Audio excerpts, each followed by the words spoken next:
RCB का camp शुरू हो चुका है और प्रैक्टिस सेशन भी जोरों शोरों से चल रहा है। केकेआर के खिलाफ मुकाबला सिर्फ एक दिन दूर और आरसीबी पूरी तैयारी में लग रहा है। विराट कोहली ने ज्वाइन कर लिया था आरसीबी का कैंप और ऑप्शनल प्रैक्टिस सेशन में विराट कोहली नजर आए, जहां पे उन्होंने स्पिनर्स पे ज्यादा ध्यान दिया, वहीं पे पेसर्स के अगेंस्ट क्लासिकल अपने कवर ड्राइव्स मारते भी नजर आए।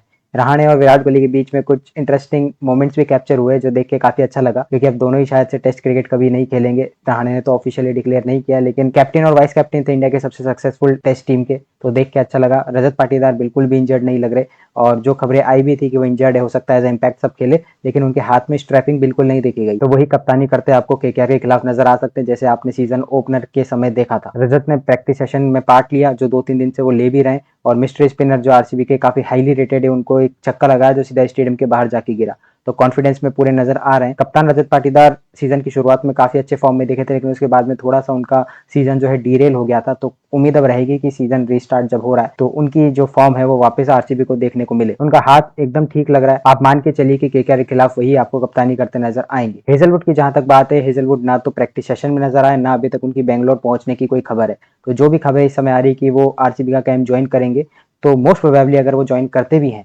तो ऐसा लगता नहीं कि पहला मैच वो खेल पाएंगे, क्योंकि 17 तारीख को तो मैच ही है। अगर वो 16 को आते भी हैं तो प्रैक्टिस सेशन करेंगे नहीं, और वहीं पे आरसीबी नहीं चाहेगा कि एक jet lag 35 year old Australian, भले ही कितना भी बड़ा प्लेयर हो, हाफ बेक्ड हेजलवुड को केकेआर के सामने डाल दे, क्योंकि काफी इंपॉर्टेंट मैच हो सकता है। एनगीडी ऑलरेडी ज्वाइन कर चुके हैं, प्रैक्टिस सेशन में हिस्सा ले चुके हैं, तो मुझे ऐसा लगता है कि एनगीडी को चांस दिया जाएगा। और हेजलवुड का भी हमको ये नहीं पता कि क्या वो पूरा सीजन खेलेंगे या फिर वो बीच में छोड़ के चले जाएंगे, क्योंकि मिचेल स्टार्क जो उनके हमवतन ऑस्ट्रेलियन है, जो खेलने भी वाले डब्ल्यूटीसी का फाइनल, उनकी तरफ से फुल क्लैरिटी आ चुकी है। टाइम्स ऑफ इंडिया की मैं रिपोर्ट पढ़ रहा था, जिसमें मिचेल स्टार्क दिल्ली के लिए अब कंटिन्यू नहीं करेंगे इस सीजन। हेजलवुड पे चलिए खबरें तो आ रही है, और पॉजिटिव भी आरसीबी के नजरिए से कि वो आएंगे, लेकिन कब आएंगे अभी तक पता नहीं चला है। आ भी जाएंगे तो क्या वो फाइनल तक रहेंगे, इस पे भी क्लैरिटी आनी अभी बाकी है। केकेआर की टीम भी प्रैक्टिस करती नजर आई चिन्नास्वामी पे, तो एक साइड पूरा केकेआर का खेमा जमा था, और उनका भी आप अगर प्लेइंग 11 देखें तो उसमें जो भी खिलाड़ी खेल रहे थे उसमें से मोरलेस सारे खिलाड़ी आपको नजर आ जाएंगे। केकेआर अगर टॉप 4 के रेस से आप बात करें तो ऑलमोस्ट बाहर सी हो गई है,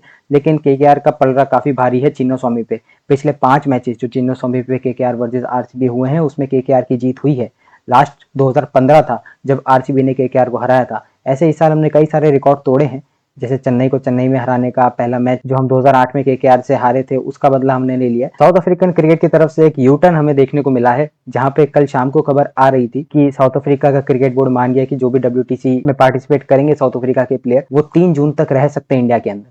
लेकिन फिर कल रात को ही रिपोर्ट ये आ गई कि साउथ अफ्रीका अपने सारे डब्ल्यूटीसी वाले प्लेयर्स को 26 मई के बाद बुला लेगा, तो उसमें एनगिडी का भी नाम शामिल है, और बाकी सारी टीम्स में भी बहुत सारे क्रूशियल प्लेयर्स हैं साउथ अफ्रीका के, तो उनको भी इसकी मार जो है झेलनी पड़ेगी। तो अगर आपको रिप्लेसमेंट चाहिए, आरसीबी के पर्सपेक्टिव से अगर बात करें, तो अगर आपको रिप्लेसमेंट चाहिए तो जल्दी एक्ट करना पड़ेगा। बाकी टीम्स ने अपने हाथ चलाने शुरू कर दिए हैं और रिप्लेसमेंट साइन करने शुरू कर दिए। जो भी टॉप ऑफ द पाइल नाम थे जो हम सबके दिमाग में आते थे, वो बहुत सारे प्लेयर्स ऑलरेडी साइन हो चुके हैं। आप कमेंट सेक्शन में बताइए कि आप किसको आरसीबी में देखना चाहते हैं। जो प्लेयर्स अभी रिप्लेसमेंट अनाउंस हो चुके हैं, उसमें सबसे पहला नाम मुस्तफिजुर रहमान का आया था, जिन्होंने जैक फ्रेजर मगर को दिल्ली कैपिटल्स के लिए साइन किया था। काइल जेमिसन ने पंजाब किंग्स ज्वाइन कर ली है लोकी फर्ग्यूसन की जगह पे। कुशल मेंडिस ने जॉस बटलर की जगह पे जीटी ज्वाइन कर ली है, और विलियम और रॉक इन्होंने मयंक यादव को रिप्लेस कर दिया एलएसजी में। एलएसजी के पास ओवरसीज प्लेयर का कोटा बचा था, इसलिए विलियम और रॉक को उन्होंने साइन कर लिया है। मैं आपको बता दूं, जितने भी प्लेयर अभी रिप्लेसमेंट साइन हो रहे हैं सारे टेम्परेरी रिप्लेसमेंट है। इनको अगले साल ये फ्रेंचाइज रिटेन नहीं कर सकती, इनको वापस से ऑक्शन में जाना पड़ेगा, और वहां पर अगर कोई टीम इनको लेती है तब ये खेल पाएंगे। मुंबई से रिलेटेड दो इस समय न्यूज चल रही है कि चरित असलंका श्रीलंकन प्लेयर ये मुंबई ज्वाइन कर सकते हैं। विल जैक्स के एब्सेंस में अगर एक टॉप ऑर्डर विदेशी बल्लेबाज चाहिए, तो असलंका के साथ में जॉनी बैरिस्टो को भी टारगेट कर रही है मुंबई इंडियंस।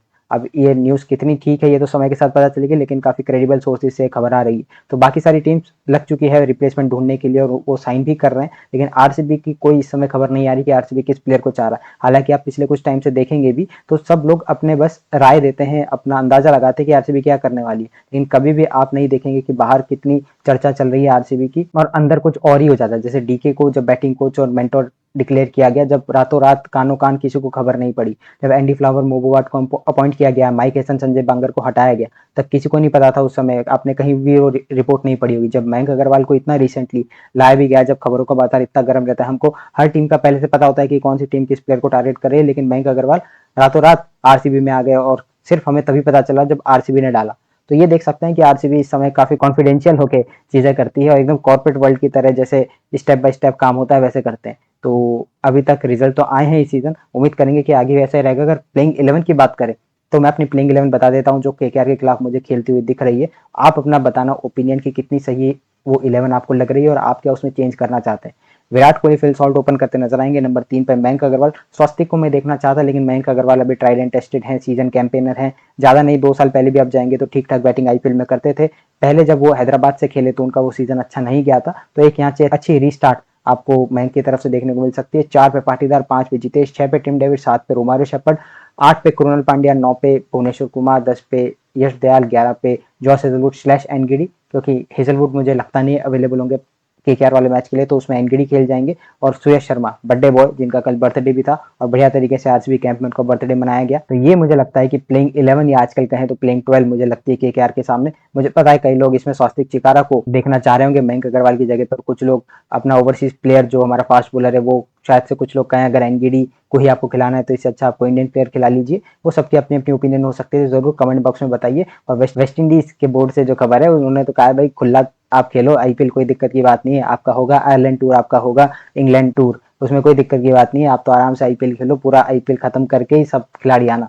तो रोमारियो शेफर्ड कहीं नहीं जाने, पूरा आईपीएल खेल के आईपीएल जीत के इस बार जाएंगे वेस्ट इंडीज। आरसीबी की अगर कोई और अपडेट आती है कि जॉस हेजलवुड कब आ रहे हैं, क्योंकि ये अभी इस समय इंटरनेट पे सबसे बड़ी खबर बनी हुई है कि जॉस हेजलवुड आएंगे या नहीं आएंगे। मिचेल स्टार्क का मैंने आपको ऑलरेडी बता दिया है कि वो नहीं आ रहे हैं। वहीं पे पैट कमिंस और ट्रेविस हेड ऐसा अंदाजा है कि वो ज्वाइन कर जाएंगे। तो ऑस्ट्रेलियन प्लेयर्स का इस समय वही है, कुछ तो आ रहे हैं कुछ नहीं आ रहे, और आ भी रहे हैं तो कब तक आ रहे हैं। तो मुझे नहीं लगता कि हेजलवुड पे हमको भरोसा करके सारे एग्स एक ही बास्केट में डालने चाहिए। एक बैकअप प्लान रेडी रहना चाहिए इन केस हेजलवुड नहीं आते हैं या फिर बीच में छोड़ के चले जाते हैं। वहीं दूसरी तरफ साउथ अफ्रीका कोई रिस्क नहीं ले रहा है, उनको पता है वैसे भी आईसीसी टूर्नामेंट के फाइनल में हम मुश्किल से पहुंचते हैं, और जब पहुंच भी रहे हैं पिछले कुछ सालों में, भले वुमेन्स क्रिकेट अंडर 19 हो या फिर T20 वर्ल्ड कप, उनको हार ही मिल रही है। तो मुश्किल से एक WTC फाइनल इनको मिला है, पहली बार WTC फाइनल खेल रहे हैं, तो इस बार वो कोई रिस्क नहीं लेना चाहते और अपनी 100% तैयारी के साथ वो इंग्लैंड में ऑस्ट्रेलिया को खेलना चाहते हैं। तो वो रिस्क नहीं ले रहे, जो उनके लिए ठीक बात भी है। अगर उनका उनके बोर्ड का फैसला है तो मैं इसमें कोई दिक्कत नहीं मानता हूँ। देश पहले आता है, कोई भी लीग जो है वो बाद में आएगी।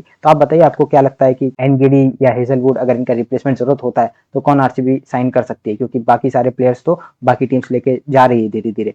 तो बने रहिए आप हमारे साथ में, चैनल को कर लीजिए सब्सक्राइब, वीडियो को कर दीजिए लाइक, और मिलते हैं आपसे अगले अपडेट के साथ। तब तक के लिए गुड बाय।